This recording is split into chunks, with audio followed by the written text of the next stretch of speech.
Presentamos 24 horas Central.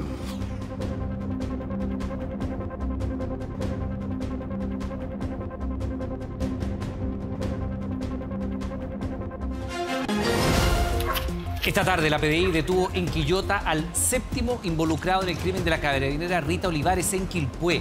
La Fiscalía detalló que al momento de la constatación de lesiones, el detenido presentaba una herida de bala en la pierna y se presume que sería quien conducía el vehículo el día en que ocurrió el asesinato de la uniformada. El desempleo llegó al 8,4% en el trimestre móvil diciembre-febrero, la cifra más alta desde septiembre de 2021 y casi un punto más que en la misma fecha del año pasado. Datos del INE que además revelaron que 2,4 millones de trabajadores son informales, de los cuales 320.000 son extranjeros, una cifra récord en la historia del país. El jurado de Nueva York imputó a Donald Trump, transformándose así en el primer expresidente de Estados Unidos en enfrentar cargos criminales. Trump fue acusado por el pago para silenciar durante la campaña presidencial de 2016 a una exestrella pornográfica que aseguraban tener una relación extramarital con él. El sicariato ya está presente en Chile. Las cifras son bajas, pero la preocupación de las autoridades y de la ciudadanía es alta. ¿Cuáles son las dimensiones de este delito en el país? Hoy lo revisamos en Informe 24.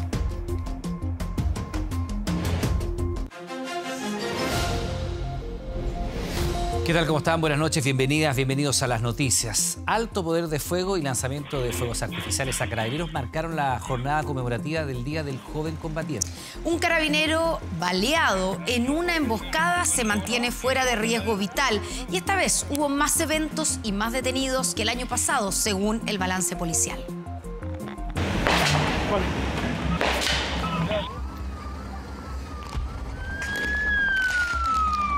Carabineros está haciendo frente en esta jornada del Día del Joven Combatiente. Más de 6.000 carabineros desplegados, 16 zonas críticas en la región metropolitana. El plan era hacer frente a los incidentes en una nueva noche conmemorativa por el asesinato de los hermanos Vergara Toledo. Fogatas y barricadas, vehículos incendiados, ataques a la policía. No solo las bombas Molotov alcanzaron los carros de carabineros. En Villa Francia, en la comuna de Estación Central, los atacaron a balazos. El aceite esparcido en el suelo y la poca visión del conductor por el fuego hizo que este vehículo blindado perdiera el control y chocara contra un árbol. Los funcionarios no tuvieron más opción que bajar del carro, pero el ataque siguió. Ahora con armas, un carabinero terminó baleado. Es ahí que uno de los funcionarios baja para ver la forma de poder movilizar nuevamente el vehículo y salir de la zona de riesgo y que recibe este impacto balístico. Trasladado de urgencia al hospital institucional, fue el mismo general director Ricardo Yáñez quien visitó al cabo primero Eduardo Baeza. El carabinero fue uno de los 3 policías lesionados en los incidentes en todo el país.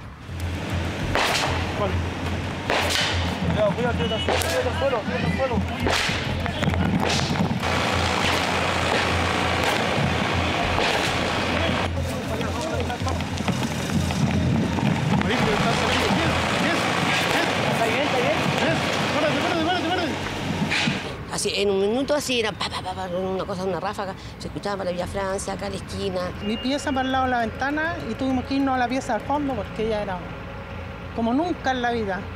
Un momento en que hubieron muchos y después de a poco fueron pasando y ya después me acosté a dormir, no tenía nada más que hacer. Pero eso no fue lo único. Otra vez, buses del transporte público quemados. Carabineros está haciendo frente en esta jornada del Día del Joven Combatiente. 3 incendiados y 1 dañado, 2 de ellos en la Villa Francia. No, malo. Perjudicado nomás la gente que realmente lo necesita el servicio. No se logra nada con eso. Destruir cosas que al final nos sirven a todos. Esto de las micros nos afecta a todos. Así que no le veo ni pie ni cabeza a este tipo de protesta. La coordinación y la información que se entrega tiene que ser usada de manera oportuna para evitar hechos como los quema de los 3 buses en la región metropolitana, que desde nuestra análisis se pudo haber evitado. Fundamentalmente, ¿cierto?, con información que estuvo disponible y que pudo haber permitido que se tomara la decisión de cambiar la ruta o de evitar que esos buses estuvieran en un lugar de riesgo.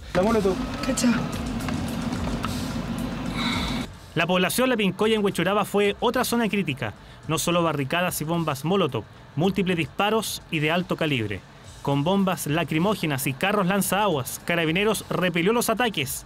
También otro bus quemado. Lo mismo en la población Lo Hermida en Peñalolén, a lo largo de la avenida Grecia. Esta imagen se repitió hasta la madrugada. El balance policial dice que este año hubo 85 eventos en todo el país, un 9% más que el año pasado. Si hablamos de detenidos, estos alcanzaron las 75 personas, un 36% más que 2022. Carabineros lesionados, 2 en la región metropolitana y 1 en regiones, 5 civiles lesionados. De hecho, por la mañana Carabineros realizó peritajes en la zona donde un joven de 18 años fue baleado en su rostro. Está hospitalizado en la Clínica Santa María. Su familia no quiso entregar detalles sobre su estado de salud. Incidentes no solo en la región metropolitana.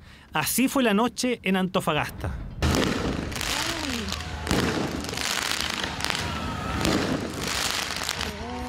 Carabineros atacados con fuegos artificiales. También hubo barricadas y hasta una camioneta quemada. Uno tiene que evaluar la capacidad de mantener el control absoluto y total del país. Se mantuvo el control total del territorio. La mayoría de los detenidos fueron en la región metropolitana. Todo esto dentro del balance en esta última noche del Día del Joven Combatiente. Preocupación en autoridades por el alto poder de fuego y ataques cada vez más violentos a Carabineros.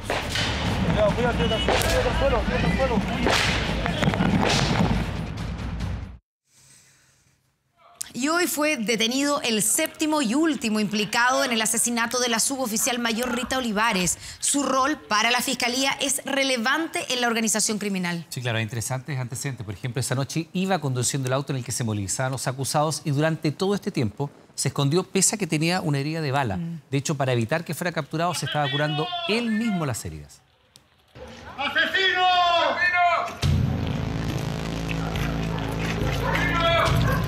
Entre gritos salió Cristian Alejandro Rodríguez Figueroa, el 7º y último sospechoso por el caso del asesinato de la suboficial mayor Rita Olivares.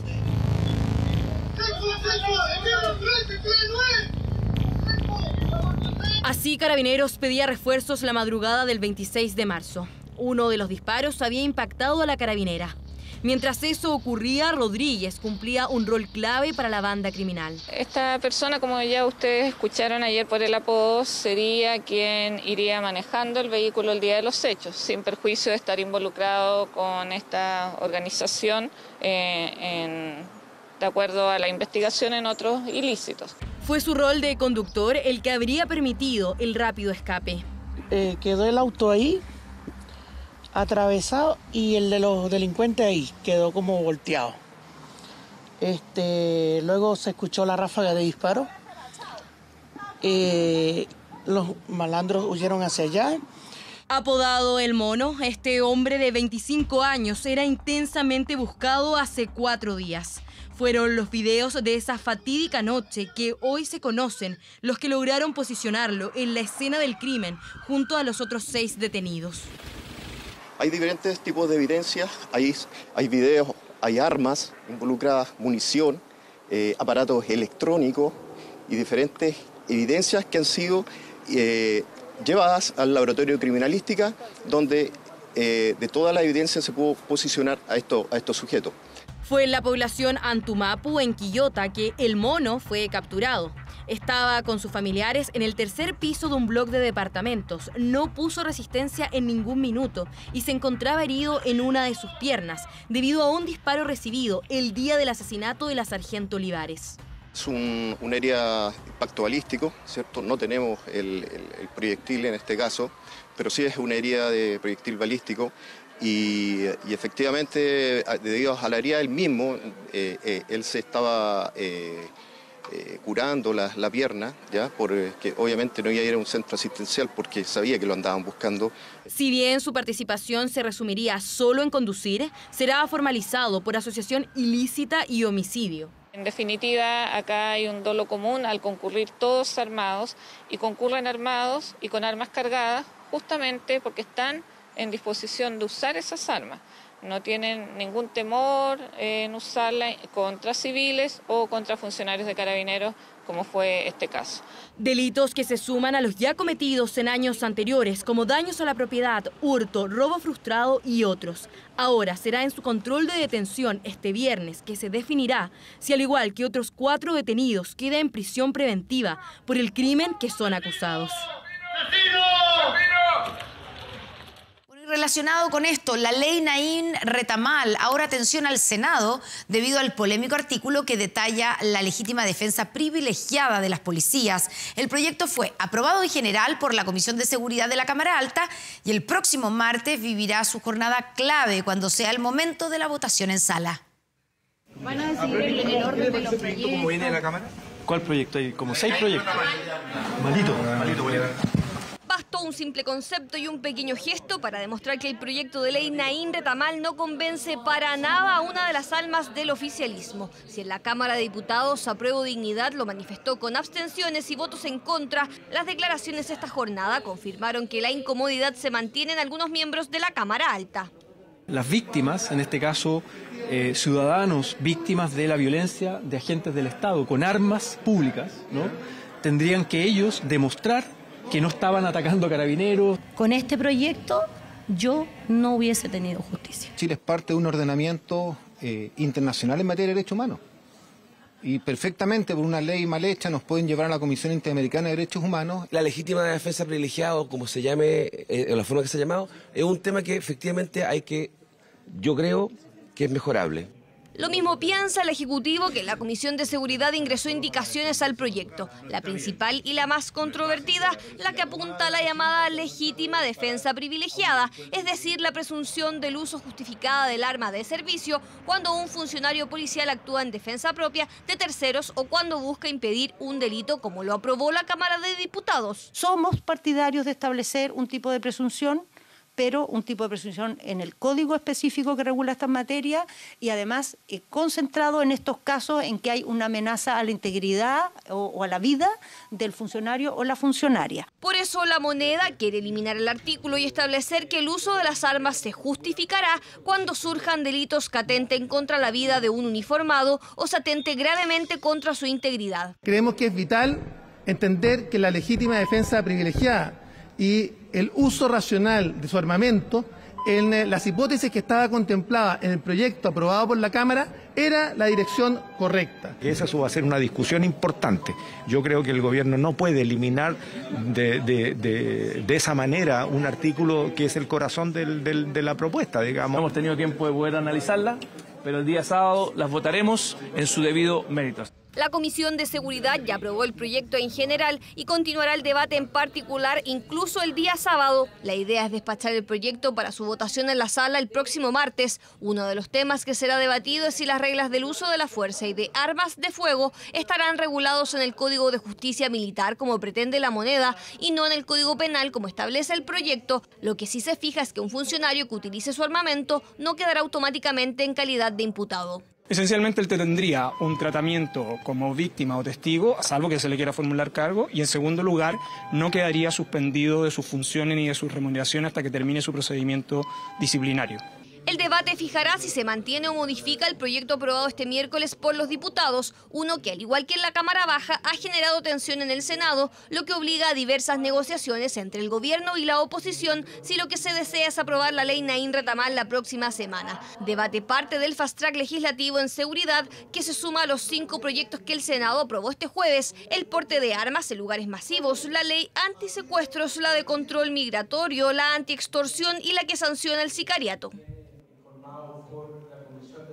Tras el incendio ocurrido ayer en un edificio en Vitacura, se ha abierto un debate sobre los planes de emergencia con que deberían contar los edificios y el proceder de los comités de administración. ¿Quién lo fiscaliza? Mire.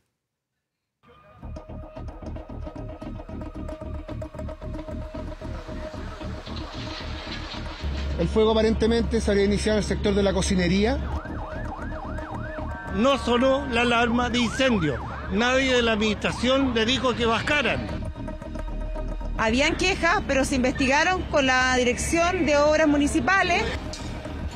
Íbamos a investigar nosotros como administración si hubo alguna medida que no funcionó. Es de las imágenes que posiblemente cueste olvidar la tarde en que un edificio en pleno sector oriente ardía en su último piso, mientras abajo todos se echaban la culpa.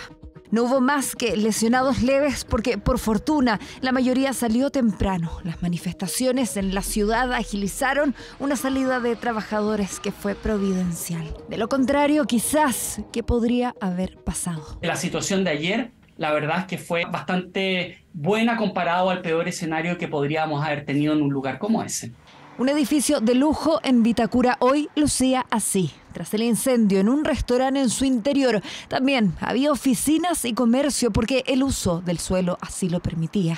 Lo que hemos revisado, le hemos pedido a nuestra Dirección de Obras Municipales y él nos dice que está todo en regla. Obviamente que ahora hay que revisar el origen del siniestro. Los antecedentes hasta ahora indican que el fuego partió en la cocina. ¿Por qué? Todavía se investiga. Pero hoy se abre otro debate. ¿Estaban las condiciones dadas para una evacuación segura? Se solicitó al comité y a la administración gestionar una serie de auditorías técnicas a las maquinarias, producto que se identificaban muchas fallas en los ascensores y en el problema de las corrientes débiles. Tiene que ver mucho con el sistema de alarma de incendio. Varios copropietarios han denunciado que en muchos aspectos no habrían estado en regla en este edificio y que los puso en riesgo. No tiene procedimientos formales en términos de sistemas de incendio y en términos de gestión de emergencia. La ley de copropiedad indica que el comité de administración tendrá la obligación de crear un plan de emergencia con énfasis sobre la actuación ante un incendio. No solo eso, deberá actualizar este plan cada un año. Pero, ¿quién fiscaliza a los comités y que efectivamente cumplan sus funciones? En rigor, nadie. Acá, por ejemplo, hay situaciones dinámicas, como el bloqueo de una salida de emergencia. Hay situaciones dinámicas como un dispositivo como detector de humo o señales audibles y visuales que pueden echarse a perder o que no estén funcionando. Bueno, pero eso en lo práctico, la verdad es que no se fiscaliza. Y esa falta de fiscalización habría dejado el espacio abierto para una serie de acciones e inacciones que los habrían puesto en peligro, según algunos vecinos. Constantemente estamos tomando todas las medidas que se requieren y vamos a investigar nosotros como administración si hubo alguna medida que no funcionó. Estas fueron las declaraciones del miércoles del administrador del edificio. Hoy intentamos contactarlo otra vez, pero no fue posible ubicarlo. Desde el restaurante Bocacielo, por otro lado, declinaron una entrevista. Lo que nosotros esperamos, como en términos personales, por lo menos yo como experto en el área, lo que yo espero son los reportes que en el fondo identifiquen la situación real de la comunidad y una solución a la situación real.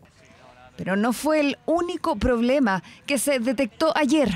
Nuestras escalas telescópicas no pudo llegar adecuadamente a la altura que deseábamos, principalmente por esta distancia.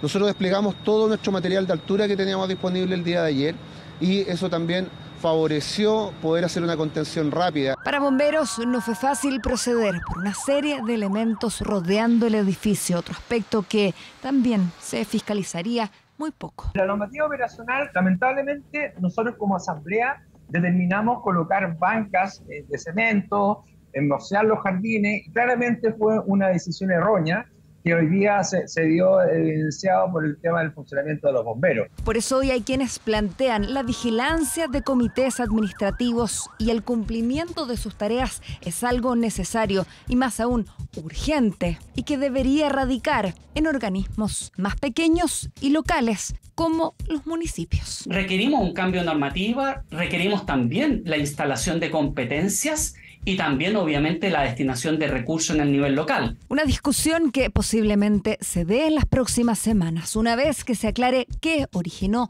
la primera llama y provocó este desastre. Y empecemos a preguntarnos qué pasa al interior de cada edificio. ¿Están todos preparados para enfrentar una emergencia así? ¿Conoce usted el plan de emergencia de su edificio? 24 horas después de conocerse el primer caso de gripe aviar en humanos en nuestro país, en el norte comenzó el cierre de puntos de atracción turística por la masiva presencia de animales muertos que podrían tener el virus. Claro, frente a esto las autoridades aseguraron que no existe contagio de persona a persona y advirtieron que no se debe tener contacto con animales muertos o que estén enfermos. El primer paciente confirmado con gripe aviar es un hombre de 53 años de Tocopilla, que actualmente está internado en el Hospital Regional de Antofagasta en estado grave pero estable. Presentó un cuadro de influenza y neumonía. El paciente ya está con el tratamiento adecuado que corresponde a este tipo de influenza, que acá en la región de Antofagasta tenemos aves y mamíferos positivos. Equipos de epidemiología de la región de Antofagasta están realizando un estudio para determinar el origen del contagio. También se observa su entorno. No tenemos todavía la investigación completa de este paciente y ahí, una vez que tengamos esa investigación, el Ministerio, junto a Seremía de Salud, toma las decisiones para poder prevenir. La gripe aviar es un virus altamente contagioso que afecta a las aves silvestres de corral o mamíferos marinos. Los primeros casos en Chile fueron detectados en las playas del norte durante los últimos días de febrero. Y que desgraciadamente en las aves se demuestra también como una enfermedad que los deja con una conducta errática, dificultad para respirar, con secreciones, y esas secreciones son las que toma contacto la persona que ve un ave o un lobo marino, se acerca y contamina sus ropas, y esa es la forma de presentación en seres humanos. Por eso hay preocupación en las zonas costeras, donde aún siguen habiendo animales muertos. Es lamentable, pero nos vemos en la obligación de cerrar las cuevas de Anzota, uno de los lugares turísticos más importantes para Arica.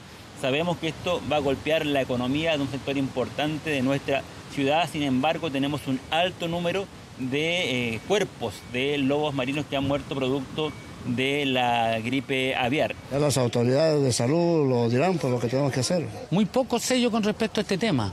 Entonces es importante que informen ustedes a la ciudadanía qué es lo que tenemos que hacer en este caso, al menos ahora que estamos afectados los antofagastinos.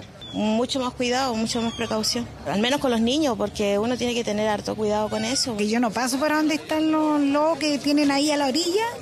No, me hago para el otro lado. El sector del Monumento Natural La Porta ha sido un sector altamente afectado por la gripe aviar, ¿ya? Por lo tanto, la carga viral que puede haber en el sector es mucha. Hay gran cantidad de aves muertas también, de lobos de mar muertos, ¿cierto? Por lo tanto, el llamado es que la gente no baje. Si hay alguna ave o algún mamífero muerto, no manipularlo, avisar al SAC. Y por otra parte, dado que estamos empezando la etapa invernal, la recomendación es que toda la población de riesgo se vacune.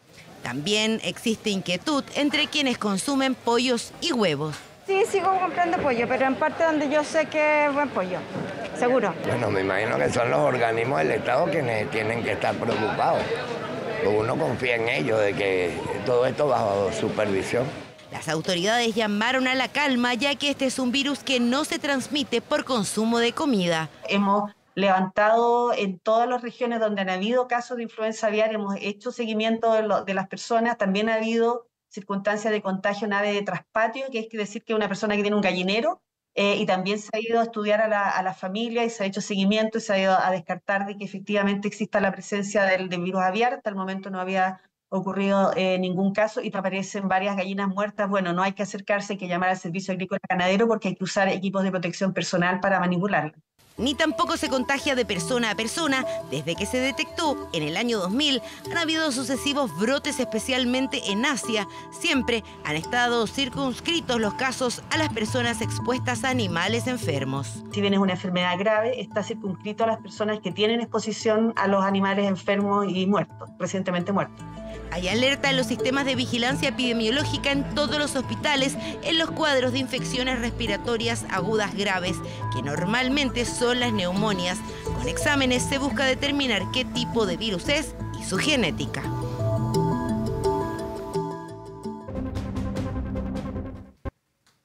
Estamos de vuelta en las noticias para hablar de alunizajes a casas. ¿Hechos aislados o una tendencia? Lo cierto es que en la cisterna ya están tomando nota porque se repite el singular y peligroso modus operandi.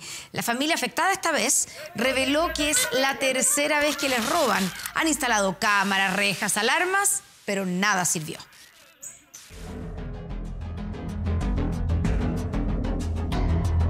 Venían armados, venían dispuestos a todo.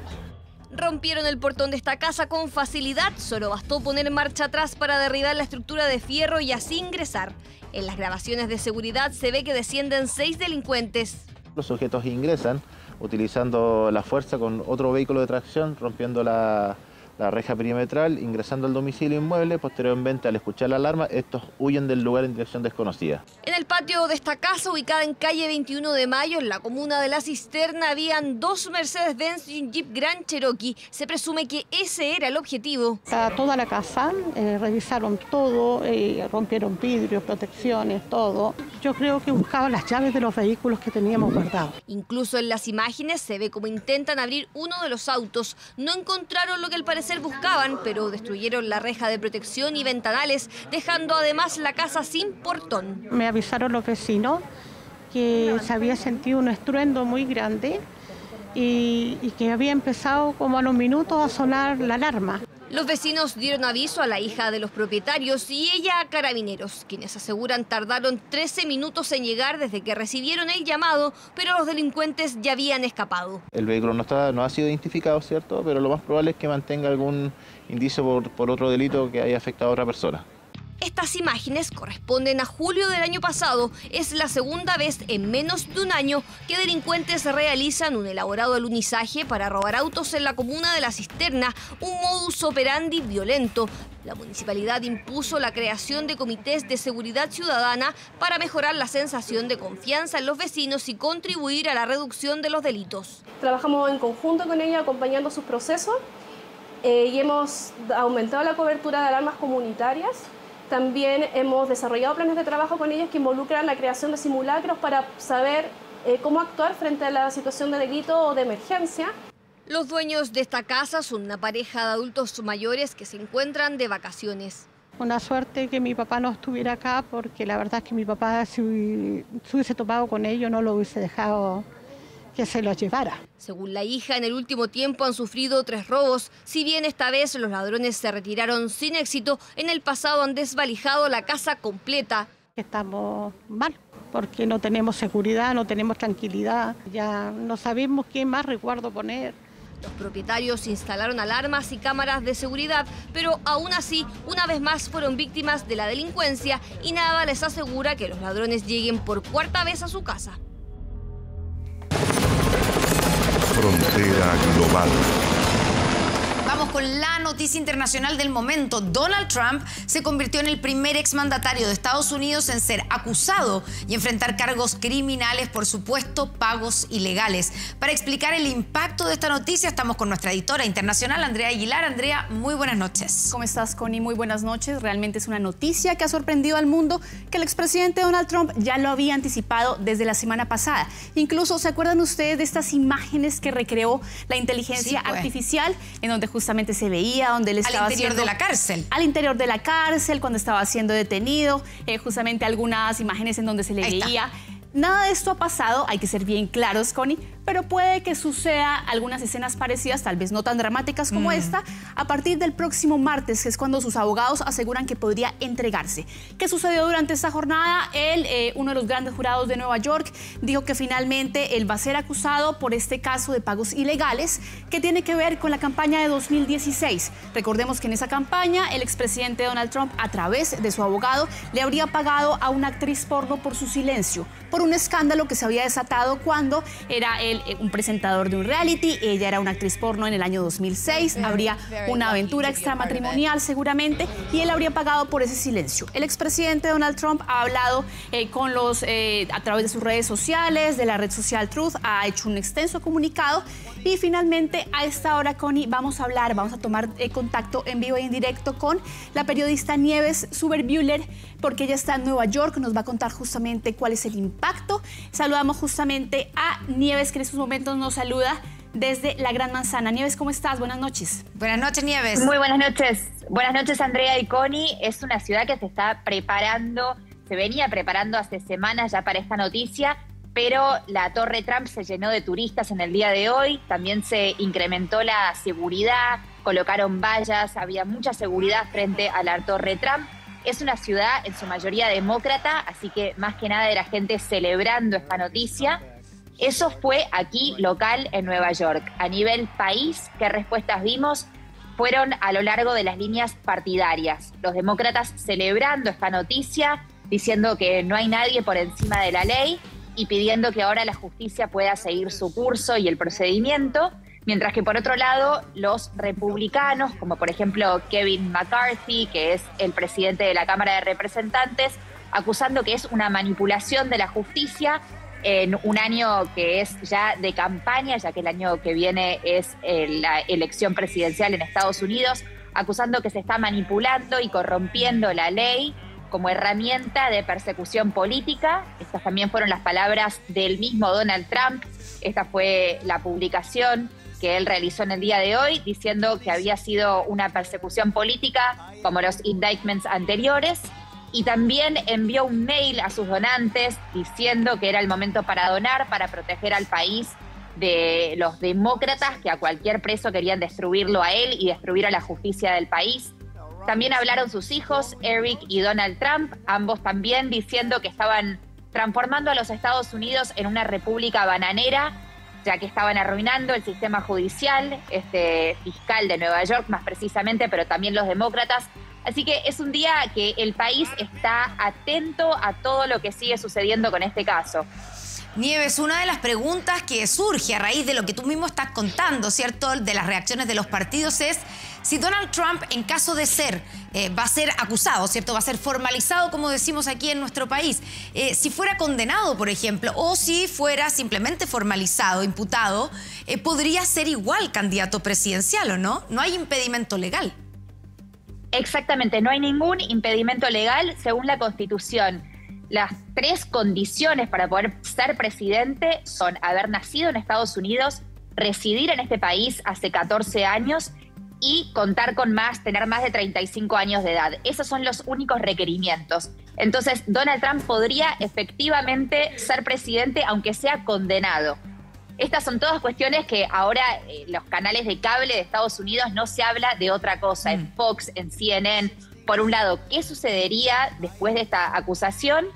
Y por otro lado, lo que están cuestionando más desde el lado de Fox News y los republicanos es la naturaleza de estos cargos, de estas acusaciones, que como dijiste, Connie, aún no se sabe cuáles son exactamente estos cargos, pero se especula con que sean estas cuestiones de las acusaciones, más que nada, de haber mostrado récords falsos en cuanto a los gastos de la campaña de Donald Trump, los gastos, los pagos a su abogado, que es quien llevó a cabo estos pagos, presuntamente, y que esto puede afectar leyes de campaña. Pero aún no se sabe exacta la naturaleza de las acusaciones.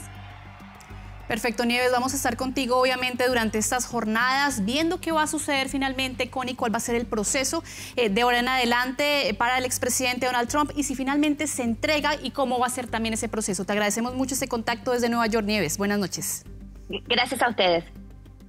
Bueno, pero justamente, Connie, ¿qué va a pasar en el caso de que el expresidente Donald Trump sea detenido? ¿Cuáles son los pasos? ¿Qué es lo que viene, cierto? ¿Qué viene? A ver. Lo primero que tiene que pasar es que se le entregue la acusación a sus abogados. Eso es lo que estaría sucediendo en estos minutos. En estas horas. En estas horas. Lo segundo, que es muy importante y algo que ya según medios como CNN o New York Times ya se está negociando cómo va a ser la entrega, porque recordemos que él está en estos momentos en Florida, en su residencia en Mar-a-Lago. Él tiene que viajar hasta Nueva York para finalmente comparecer ante este tribunal. Se tendría entonces que dar ese tercer paso, se presenta ante el tribunal y donde finalmente se le haría una lectura de cargos, se le haría como a cualquier persona que enfrenta un cargo de esta naturaleza, se le pediría que tiene derecho a guardar silencio, tiene derecho a estar con un abogado y obviamente es bien importante tener esto en cuenta, él todo el tiempo va a estar rodeado de agentes del servicio secreto porque él como expresidente tiene que estar siempre protegido. Pero no es que lo dejen detenido. En lo absoluto. No, ¿cierto? Eso puede tomar, claro. Exactamente. O sea, la fotografía de realidad virtual, digamos. Puede que no sea tan así. En la que lo vimos vestido como de naranjo adentro de la prisión,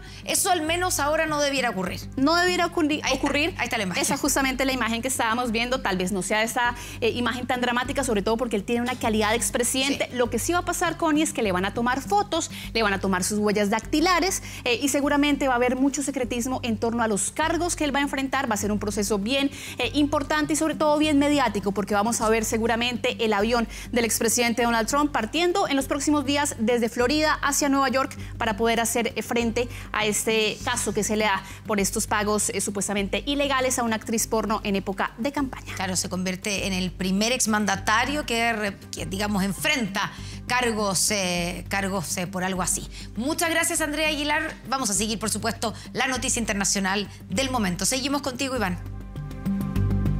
Claro, con lo que sin duda es una cifra inquietante, porque el desempleo llegó al 8,4% en el trimestre móvil de diciembre del año pasado, febrero de este año, y es la cifra más alta desde septiembre del 2021. En el gobierno destacaron que pese al complejo escenario económico se siguen creando empleos.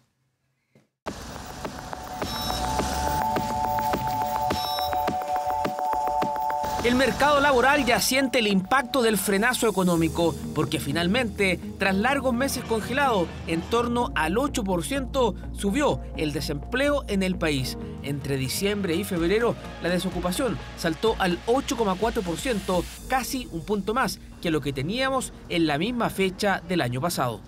Es la cifra de desempleo más alta desde septiembre del 2021. La situación es más compleja para las mujeres.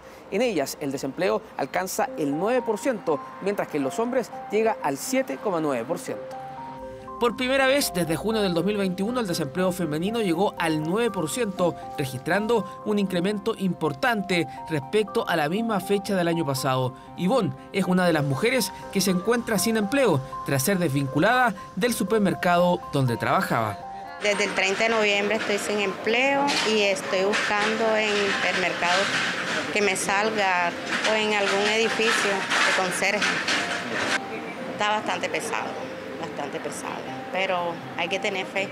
¿Pero qué está pasando particularmente con el mercado laboral femenino?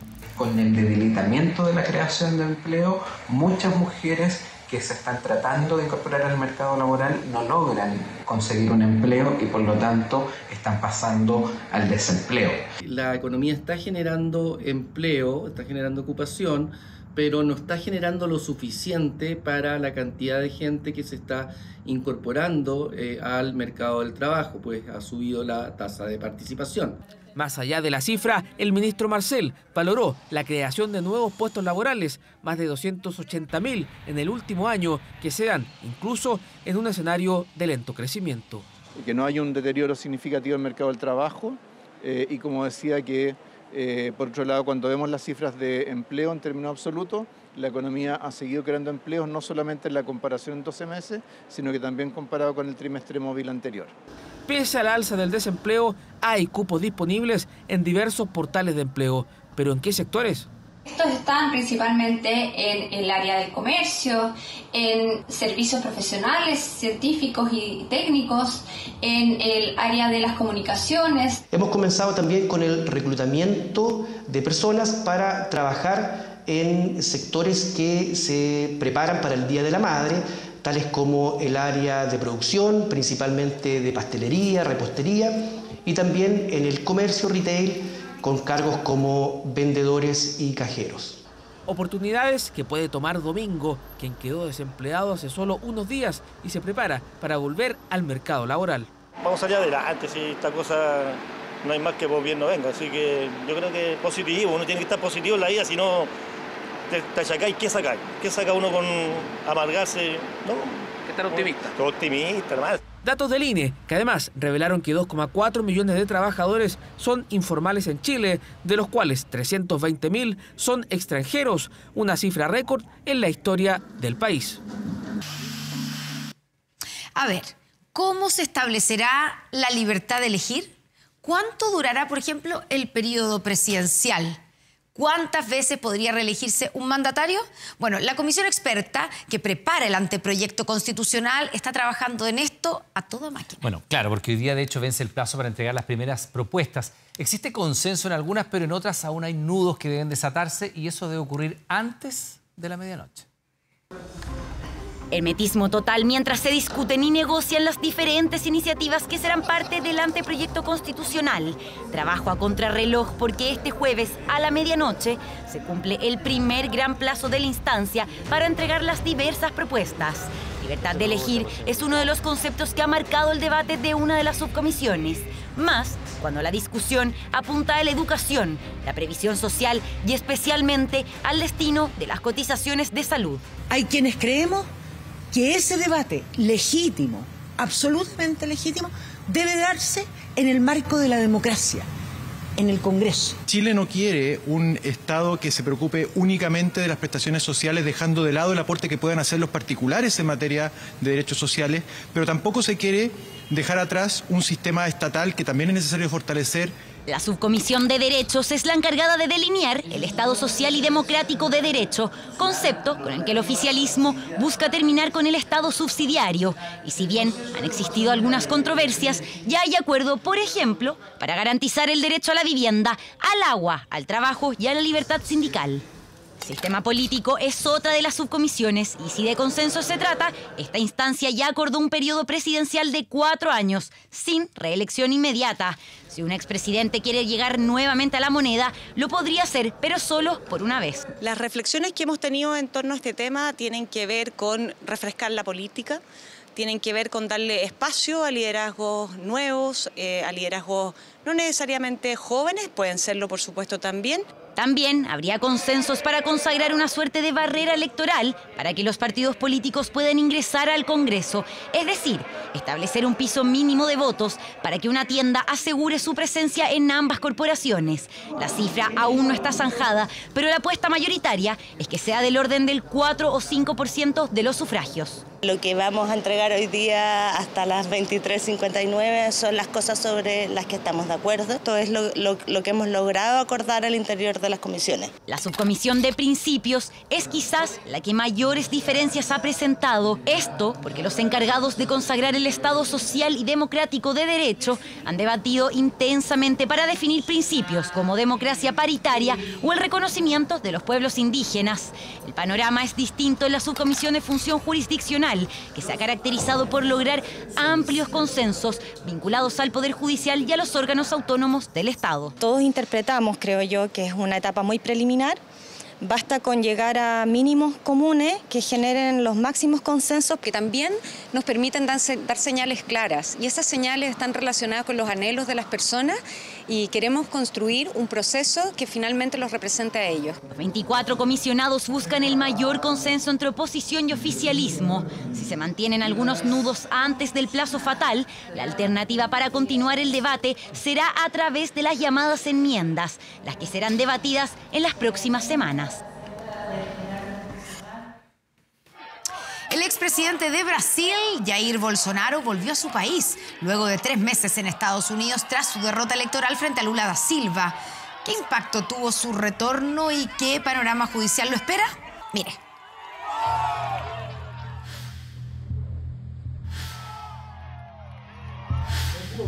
Es con gran orgullo que regreso. Entre aplausos y gritos, así fue el recibimiento de Jair Bolsonaro en el aeropuerto de Brasilia, luego de 3 meses fuera del país que, aunque según medios locales causaron críticas entre una parte de sus seguidores, no tuvieron un impacto significativo en su popularidad. ¡Bolsonaro! ¡Bolsonaro! Bolsonaro, que nunca reconoció su derrota en los comicios de octubre, se fue a Estados Unidos el 30 de diciembre pasado, cuando se refugió en la residencia de lujo de uno de sus amigos en Florida y se negó a entregarle la banda presidencial a Lula da Silva. Tenemos mayoría en el Congreso y queremos lo mejor para el país. Hoy la pelota está en la cancha. Estoy seguro que llevará a Brasil a un refugio seguro. Y es que Bolsonaro llega en un momento clave a Brasil. Lula no cuenta con el apoyo parlamentario para concretar planes que reactiven la economía. Y hace casi 3 meses el país se enfrentó a uno de los momentos más oscuros de la democracia con el asalto a los 3 poderes del Estado. Invasión seguida por la decisión de Lula de destituir al jefe del ejército por falta de confianza. Pero además Bolsonaro toca suelo brasileño solo un día del aniversario del golpe militar de 1964, una fecha que cuando Bolsonaro llegó a la presidencia pasó a ser conmemorado oficialmente en los cuarteles. Bolsonaro hacía política de manera muy agresiva, conflictiva, porque tendría muchísimos recursos de poder. Bueno, ahora Bolsonaro no tiene nada. Y por la primera vez en más de 30 años no tiene ningún cargo político. Lo que significa que el exmandatario no cuenta con inmunidad. Es por eso que la policía ya lo citó para declarar sobre las joyas que costarían un poco más de 3 millones de dólares regaladas por la familia real saudí. Y también es investigado por difundir información falsa sobre las urnas electrónicas, por su gestión irresponsable en la pandemia y por el presunto genocidio de indígenas. Quizás la negociación que está haciendo es algo como bien. Vamos a hacer con que Bolsonaro no pueda más disputar elecciones. Vamos quizás a hacer condenas que puedan no ser tan fuertes a punto de llevar a ello a la prisión. En este momento de polarización social en el país, ¿te imaginas poner en la cárcel un presidente que tuvo casi 50 o 59% de los votos útiles? Eso podría generar un proceso de más radicalización y polarización social. Según cifras de la encuesta IPEC de marzo, el 41% considera la gestión de Lula da Silva buena u óptima, mientras que en marzo de 2019, en el gobierno de Jair Bolsonaro, solo el 34% de la población lo respaldaba. Sin embargo, Lula queda por debajo de sus 2 primeros mandatos. Por ejemplo, en marzo de 2003 llegó a tener un 51% de apoyo. Por el momento, los próximos pasos de Jair Bolsonaro aún son un misterio. Sin embargo, de lo que sí se tiene certeza es que vivirá en una mansión cedida por el Partido Liberal, formación de la que será presidente honorario desde la próxima semana y donde recibirá un sueldo de $8.000 mensuales.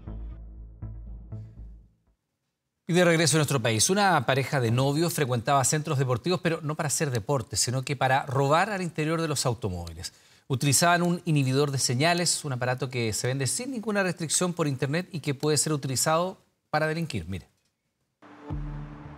Esta pareja de novios camina tranquilamente de la mano por la ciudad deportiva de la Universidad San Sebastián. Sin embargo, su objetivo no es hacer deporte. Ambos están buscando un automóvil para robar. Una vez que dan con su objetivo, el hombre accede con facilidad al auto, mientras que la mujer observa alrededor. No suena la alarma y tampoco fuerzan la puerta. ¿Cómo es que logran abrir este auto sin ser detectados? Ellos poseían también un inhibidor de señal. ¿Qué es esto? Cuando ellos llegaban y veían que había una víctima que recién llegaba al estacionamiento del recinto deportivo, esperaban que se bajara, aplicaban el inhibidor y permitiendo que el vehículo no quedara con seguro. Por lo tanto, ellos iban al vehículo, abrían fácilmente la puerta, lo revisaban, sacaban el bolso y se iban. Un inhibidor de radiofrecuencia es un aparato que anula señales de GPS, alarmas, Wi-Fi y celulares, lo que facilita el robo. Dante Yutronik, dueño de la Casa del Espía, nos explica cómo funcionan estos aparatos. Los inhibidores de señales son equipos que bloquean, ¿no es cierto?, o distorsionan, o mejor dicho, saturan. ¿Ya? Por ejemplo, los inhibidores de señales como este, lo que hacen es saturar la frecuencia, es decir, mandan mucha frecuencia, ¿no es cierto?, y la saturan. Por lo tanto, los equipos no pueden transmitir por saturación de frecuencias. Esta pareja ya llevaba al menos un año con este modus operandi. A raíz de una investigación que se llevó a cabo en la Viril Las Condes durante el año 2022, se logró acreditar la participación de una pareja, un hombre y una mujer, mayores de edad, en los delitos de robo desde el interior de vehículos. Ambos frecuentaban este recinto deportivo, lugar en el que lograban abrir los autos y robar diversos objetos avaluados en más de $1 millón. La pareja fue detenida en su casa por funcionarios de la PDI, lugar en el que se encontraron celulares, computadores y relojes, además del inhibidor de señales con el que robaban. En el baño de su hogar se encontró armamento, municiones de guerra e incluso un uniforme y placa de carabineros, especies que fueron robadas bajo el mismo modus operandi. Los inhibidores de señales se venden fácilmente por internet y han sido mal utilizados para delinquir.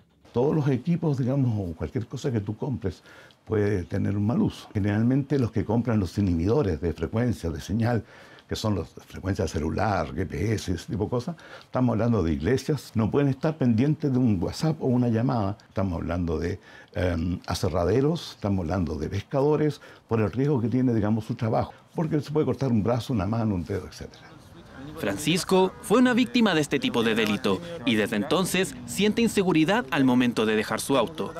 Yo creo que antes tenía mucho la confianza de que yo podía dejar el auto, cualquier cosa dentro, y si es que pasaba algo, sonaba la alarma y no había ningún problema porque alguien se iba a dar cuenta o yo mismo me iba a dar cuenta, pero ahora ya es distinto porque sé que pueden desbaratar la alarma y yo sin darme cuenta pueden robarme cualquier cosa que pongan en el auto. En 2021, la diputada RN, Jimena Sandón, presentó un proyecto de ley que busca sancionar la facilitación de estos aparatos, proyecto que hasta hoy sigue estancado en el Congreso. Es un proyecto de ley que está muy vigente, pero que sigue durmiendo en la Comisión de Seguridad. Entró en una de las propuestas que nosotros hicimos al gobierno, y también quiero decirlo, yo también hice los esfuerzos con las autoridades pertinentes del gobierno anterior. Siempre lo encontraron una buena idea, pero no pasamos de eso. En cuanto a la pareja delictual y novios al mismo tiempo, quedaron en prisión preventiva. Arriesgan una pena que va desde los 3 años y un día hasta los 10 años de cárcel. ¿Se imagina comer alimentos que han sido creados por impresoras 3D? Bueno, suena a ficción, pero ya es una realidad. De hecho, un grupo de científicos hizo por primera vez un cheesecake en una impresora 3D. A 4 décadas que se inventaran las impresoras 3D, los avances en este campo han desafiado a la ficción. Hoy, las más diversas cosas de plástico se imprimen, al igual que piezas dentales, porcelanas e incluso casas fabricadas a través de esta técnica. Ahora fue el turno de los alimentos. Un grupo de científicos de las universidades de Columbia y Pace lograron hacer un cheesecake con una impresora 3D. Sirve para poder estandarizar el alimento en las calidades, en los tamaños, en el envasado. Se puede hacer en serie, las máquinas se programan una vez y después son capaces de trabajar y repetir el proceso muchas veces. Este pedazo de cheesecake fue fabricado con galleta, mantequilla de maní, mermelada de fresa, Nutella, puré de plátano, salsa de cereza y glaseado. Un avance que puede significar abrir un campo completamente desconocido en el ámbito nutricional. Como todo tipo de tecnología, seguro se le pueden encontrar muchísimos beneficios y esto va a estar solamente limitado por la imaginación de las personas. O sea, hoy día podemos estar pensando en un tipo de beneficio, pero en el futuro seguro se le van a encontrar muchísimos más.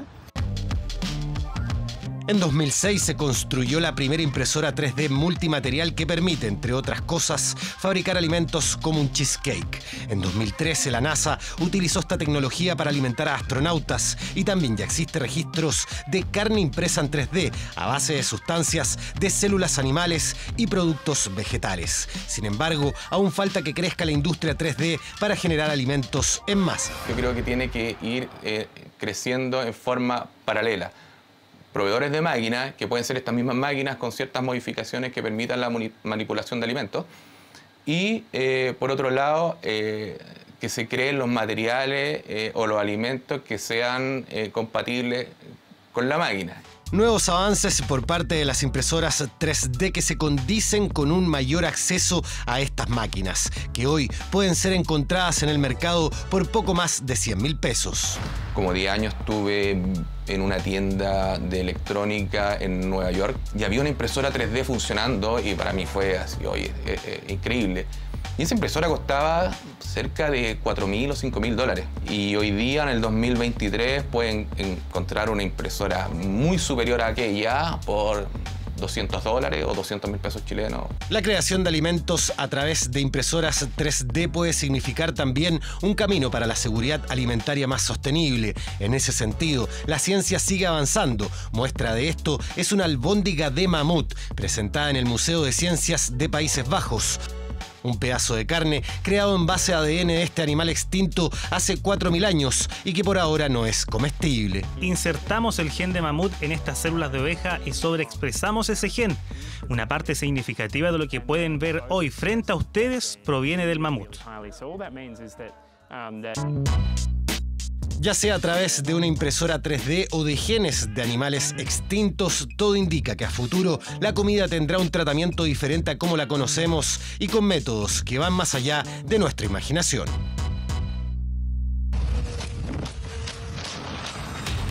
Es un delito que hasta hace no mucho parecía lejano a nuestra realidad, pero que hoy inquieta a ciudadanos y autoridades. Lo hemos visto en otros países en donde está muy diseminado y no queremos que se instale en nuestro país, que es el sicariato.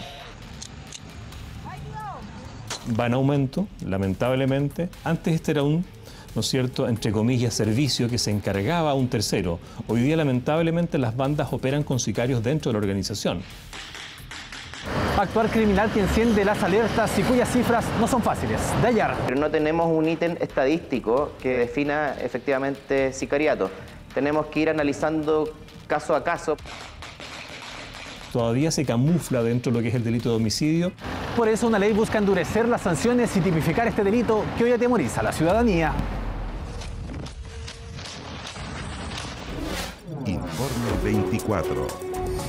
Bueno, hablamos de esto que es un tema realmente preocupante. ¿Disparan a matar o a cambio de dinero o simplemente siguiendo instrucciones de su organización criminal? Los sicarios ya están en Chile y pareciera ser que no les importa la hora, el día ni el lugar para concretar sus acciones. Bueno, por eso el gobierno busca no solo tipificar el delito, sino también penar la conspiración del sicariato, un delito que en nuestro país actualmente se castiga bajo la figura del homicidio y cuyas cifras no están del todo claras. Jordan Jopia y Felipe Gamboa con este informe 24.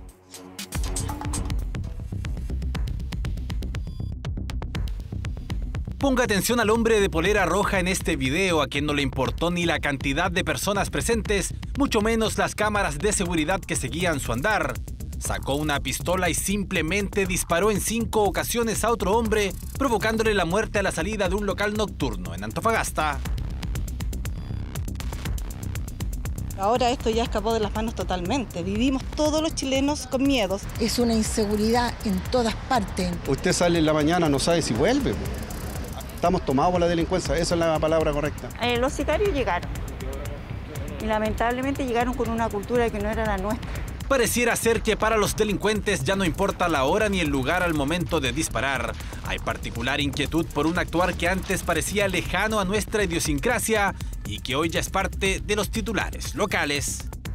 Fue condenado el denominado sicario de Concón. Un peligroso sicario colombiano buscado a nivel internacional. Se trata de una persona que fue condenada por sicariato. Un delito que ya en diciembre pasado encendió las alarmas para el gobierno. Estamos estableciendo sanciones penales para quienes conspiren para cometer un sicariato, independiente de si este no se ejecuta. Eso es importante, porque el solo hecho de planear un crimen de estas características ya es un delito. Un proyecto que el pasado lunes avanzó en la Cámara de Diputados y que ahora espera la aprobación del Senado. Herramientas para luchar contra el sicariato, un delito que hoy no está tipificado como tal y que pareciera haber ido mutando con el tiempo. Antes estaba asociado a lo que son problemas de herencia, problemas patrimoniales, problemas familiares, vale decir un crimen por encargo, pero siempre relacionado al patrimonio. Probablemente el caso más recordado a nivel nacional en torno a sicariato es el de María del Pilar Pérez, quien en 2008 contrató a José Ruz para matar a su ex esposo, a quien por entonces era su pareja, y al novio de su sobrina, Diego Schmidt. 15 años después, el sicariato, indican los expertos, ha pasado a ser parte importante de las estructuras criminales. Antes este era un, ¿no es cierto?, entre comillas, servicio que se encargaba a un tercero. Hoy día, lamentablemente, las bandas operan con sicarios dentro de la organización. Por lo tanto, también están amenazados si no cometen el crimen por encargo, por premio, por recompensa. Bien lo sabe Mario Carrera, fiscal regional de Arica, quien en la puerta norte del país combate la presencia del temido Tren de Aragua. Se trata de verdaderos soldados que están dispuestos a realizar cualquier tipo de actividad en pos de la organización a la cual pertenecen. Y eso evidentemente los hace muy peligrosos y poco definibles a la hora de ir determinando cuál va a ser su actuar a futuro. En Arica, el Tren de Aragua ha dado muerte incluso a sus propios integrantes. A uno de ellos lo sepultaron en el Cerro Chuño, mismísimo centro de operaciones de esta organización criminal. El pasado lunes, un trabajador de un mini market en Santiago recibió un disparo en la cabeza, amenaza que se concretó tras los mensajes extorsivos que recibió de una banda delictual el dueño del local. Este jueves el hombre falleció. Según cifras de la Subsecretaría de Prevención del Delito, en 2022 los homicidios en Chile fueron 934, un 34,3% más que en 2021, donde se registraron 695. Ese año, 1 de cada 4 no tuvo imputado conocido. Que ha aumentado el número de homicidios con imputado desconocido, ¿no es cierto? Y además ese aumento se ha producido en un espacio de tiempo bien corto y ese es un indicador que en general la experiencia internacional asocia con un incremento de homicidios cometidos en contextos de bandas criminales o de crimen organizado. Pero ¿cuántos de los homicidios en Chile corresponden a sicariatos? Hoy día el sicariato no tiene una cifra propia. ¿Por qué? Porque se subsume dentro de lo que es el delito de homicidio, pero no se ha segmentado. Por lo tanto, hoy día todavía se camufla dentro de lo que es el delito de homicidio. Tenemos que ir analizando caso a caso para, o sea, si usted me hiciera la pregunta de cuántos homicidios por sicariato hay en Chile, es un número que podemos efectivamente determinar, pero no automáticamente por nuestro sistema, sino que por un trabajo uno a uno de las causas que tenemos. El año pasado, la región de Arica y Parinacota registró 43 homicidios, una de las tasas más altas del país, con 18 por cada 100.000 habitantes. De esos, más de 10 son efectivamente en contexto de crimen organizado y, por lo tanto, en presencia de sicarios, definitivamente. Va en aumento, lamentablemente. Hoy día es mucho más barato contratar a alguien para poder cometer este delito. Hoy día el crimen es mucho más frío, es mucho más letal, digamos. Actúan con una cantidad de armamentos, de munición increíble. Delitos que desde las fiscalías indican tienen cifras marginales en comparación a otros, pero que a juicio de la ciudadanía pareciera que cada vez son más comunes. Sabíamos del sicariato por las noticias de México, de Colombia, qué sé yo, y ahora lo tenemos instalado aquí, o sea, yo... Por eso no había legislación, porque no lo teníamos. Claro. Nos lo teníamos como delito. Como que al final las personas que, no sé, como que intentan hacer daño, robar o lo que sea, o matar incluso, como que no le tienen miedo a nada. La evidencia lo que muestra es que a menor capacidad de detención, ¿no es cierto?, se genera, llamémoslo así, mayor sensación de impunidad, ¿no es cierto?, y el efecto entonces disuasivo va disminuyendo, ¿no es cierto?, y las barreras que podrían tener las personas para inhibirse de realizar estos actos se van cayendo y entonces se van cometiendo, llamémoslo así, delitos con mayor desfachatez. Creo que el tema es un poco al revés. Ellos vienen con una perspectiva de que pueden hacer lo que quieran y acá se han encontrado con una policía más preparada, con una fiscalía con mayores recursos y por lo tanto, por eso es que tenemos sujetos en prisión preventiva que en otros países desde donde ellos también venían no estaban.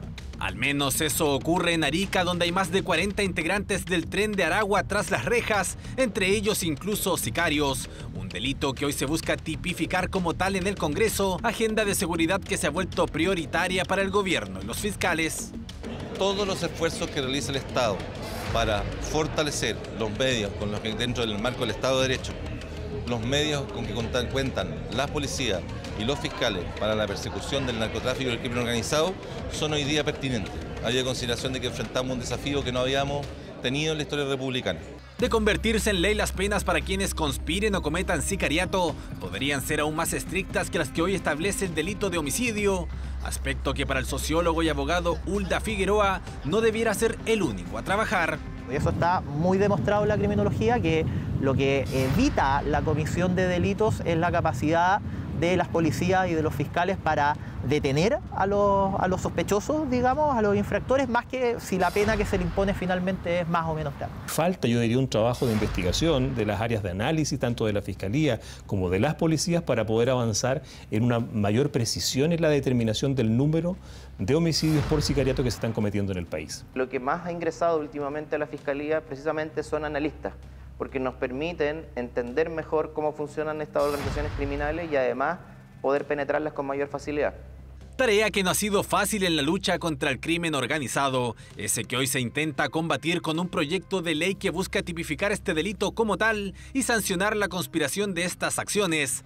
Algunos incluso plantean la idea de un fiscal preferente que persiga estas causas y otros creen que hay que atacar el patrimonio de las organizaciones criminales. Fórmulas que podrían ayudar a poner freno al actuar de los sicarios. Bueno, ya pasan de las 22 horas. Les recordamos que a partir de estos momentos Televisión Nacional de Chile está autorizada para transmitir programas para mayores de 18 años. Y atención con la siguiente historia. Fíjese que una sencilla tarea en un salón de clases se convirtió en un tormento para un padre ruso y su hija cuando la menor quiso hacer un dibujo con un mensaje en contra de la guerra en Ucrania. Mire. Un sol, montañas y una mujer que protege a su hija de los misiles. La tarea de una niña de 13 años que en cualquier lugar del mundo se reduce a un dibujo, en Rusia ha sido calificado como un delito en medio de la guerra en Ucrania. Y en abril de 2022 fue el detonante para iniciar una investigación en contra de ella y su padre. Y es que la indicación del trabajo del colegio era clara.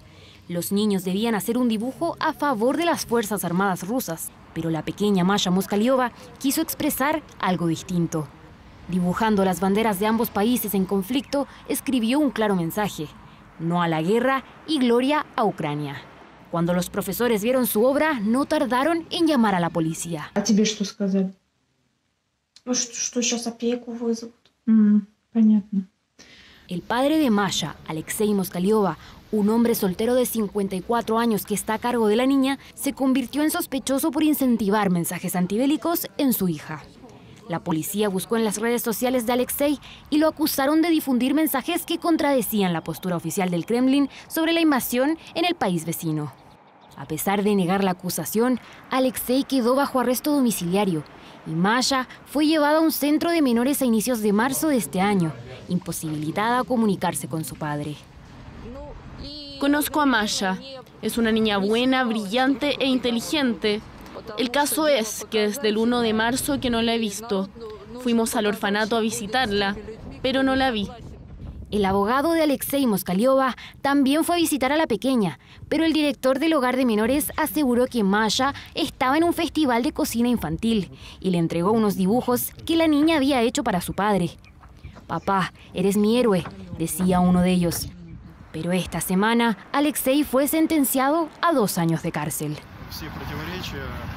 La sentencia se basa en algunos testimonios y documentos cuestionables, pero el tribunal pasó por alto todos los puntos contradictorios. Creo que la sentencia tendrá que ser apelada por ser ilegal e injusta. Apenas se dio a conocer su condena, el padre de Masha se fugó a Yefremov, una zona ubicada a 300 kilómetros de Moscú. Pero este jueves fue arrestado en la ciudad de Minsk, en Bielorrusia, uno de los principales aliados del Kremlin. No tenía dudas de que habría tal veredicto, porque el caso es indicativo y se debe mostrar a la gente lo que sucederá con aquellas personas que no estén de acuerdo con los acontecimientos del último año.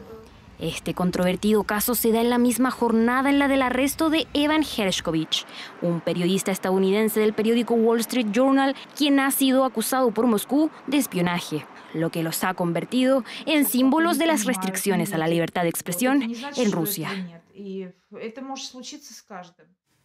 Crece la preocupación sobre la salud del Papa Francisco, aunque el Vaticano confirmó una mejora gradual.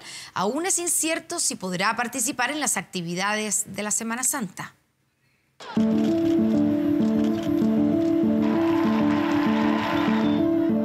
Con una amplia sonrisa y cercano a la gente.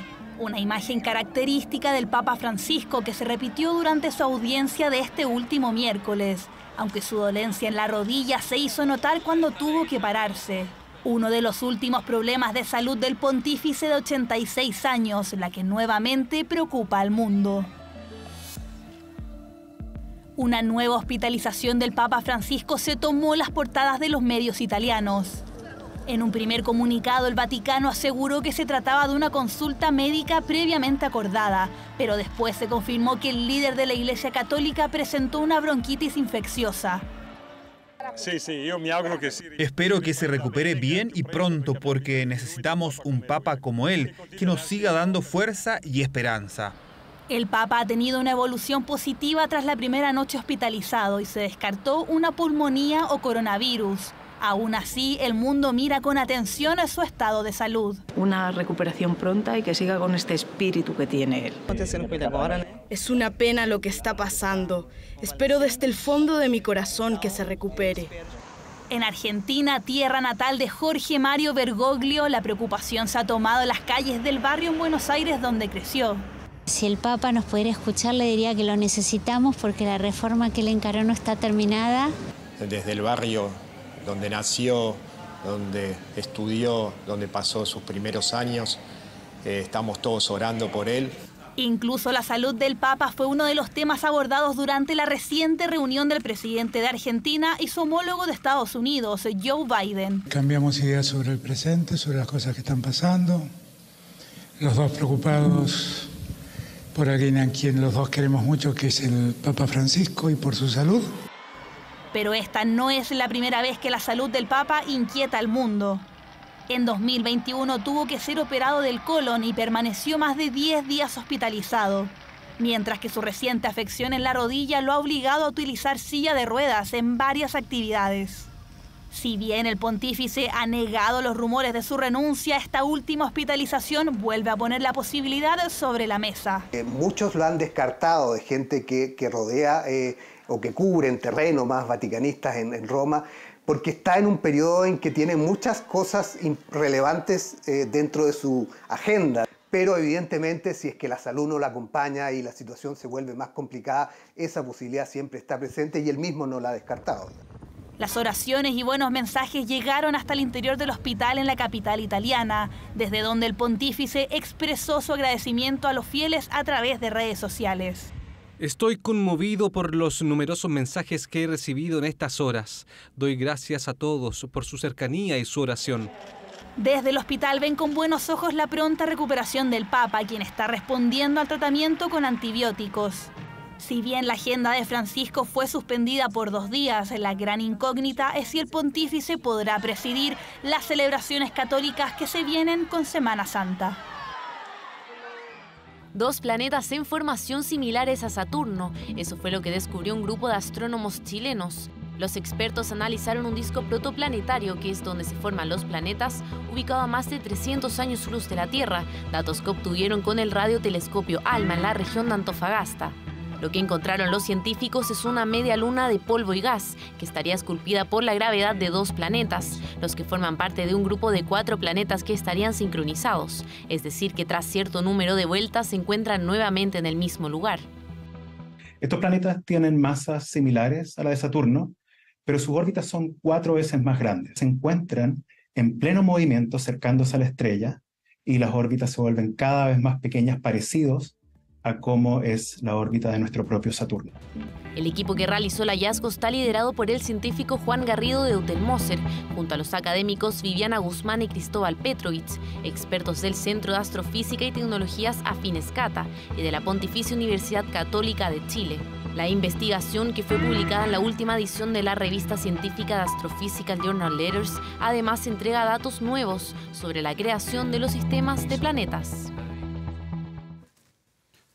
La siguiente es una historia muy triste, la verdad, tremenda. El cuerpo sin vida de una mujer embarazada de 4 meses fue encontrado a un costado de la carretera en el acceso a Leu. El cadáver presentaba una herida cortante en el cuello. Se investiga un posible femicidio mientras su familia y amigos exigen justicia. El humilde homenaje de los más humildes de la sociedad. ¡Vamos, Kitty! ¡Estamos contigo! Algunos en situación de calle, otros pequeños comerciantes e incluso trabajadores de la pesca. Conocían de cerca a Cindy Ortiz Lincuñir, de 36 años, madre de 2 hijos. La habían extrañado, de ahí los globos que con esfuerzo compraron en el comercio de Lebu. Como situación de calle, a mí se me ocurrió por hacerle víveres para su familia y bueno, todo lo que estamos haciendo lo estamos haciendo con orgullo y con pena a la vez. Era súper simpática, súper humilde, con toda la gente era súper humilde, nunca fue falta de respeto con nadie. Hacía 4 días que Cindy no aparecía en el mercado de Lebu. Fueron trabajadores del aseo los que alertaron que justo en este lugar, a poco más de 1 kilómetro del límite de la ciudad, en la ruta 160 había un cuerpo. Se realiza la revisión del sitio de suceso y la revisión del cadáver. Se constata que efectivamente hay lesiones atribuibles a terceras personas. En el lugar también se realiza un trabajo de empadronamiento de testigos. Según el informe preliminar del Servicio Médico Legal, este cuerpo habría estado en este lugar los mismos 4 días que Cindy llevaba desaparecida. Tenía un profundo corte en el cuello. Se habla de un cuchillo muy grande o incluso un hacha. Ella fue usuaria de un programa realizado en el invierno pasado denominado Noche Digna. Estaba, de acuerdo a la información que se nos ha entregado, embarazada. Como institución, nos mantenemos atentas a los resultados de las diligencias investigativas indicadas por Fiscalía a fin de esclarecer los hechos y mantenemos atentos para activación el circuito intersectorial de femicidios. Su familia fue a buscarla al Servicio Médico Legal de Cañete. Ahí se enteraron los detalles de la muerte. Creo que uno está preparado para una muerte, pero no de esa forma. No de esa forma que la encontramos. Lo único que pido es justicia, que se haga justicia por ella, porque no es la forma lo que le ocurrió a ella. Y yo no quiero que el día de mañana vaya a buscar a mi sobrina, a mi hermana, a buscarla ahí donde ella parió, hizo esas cosas. Se investiga si fue víctima de alguna expareja o incluso que haya sido muerta por el simple hecho de ser mujer. El Ministerio Público tiene ahora la misión de esclarecer este crimen. 24horas.cl. Atención, se va marzo, pero viene abril y estamos a días de que comience la operación Renta 2023. En 24horas.cl está todo disponible, la información para trabajadoras y contribuyentes, trabajadores, por supuesto, incluyendo las fechas en que se va a efectuar la devolución de impuestos si es que le corresponde. Para más detalles, ingresa a nuestro portal de noticias 24horas.cl. A los que lleguen primero a declarar entre el 1 y el 8 de abril, le van a devolver, si es que tienen que devolverle, antes, a partir del 20 de abril. Ya, eso en abril, pero ahora es jueves. Y tenemos jueves, por supuesto, que son de Carlos Pinto. Viene un nuevo capítulo de Alma Negra. Así es que esa es la invitación, que lo disfruten. Buenas noches y muchas gracias. Buenas noches.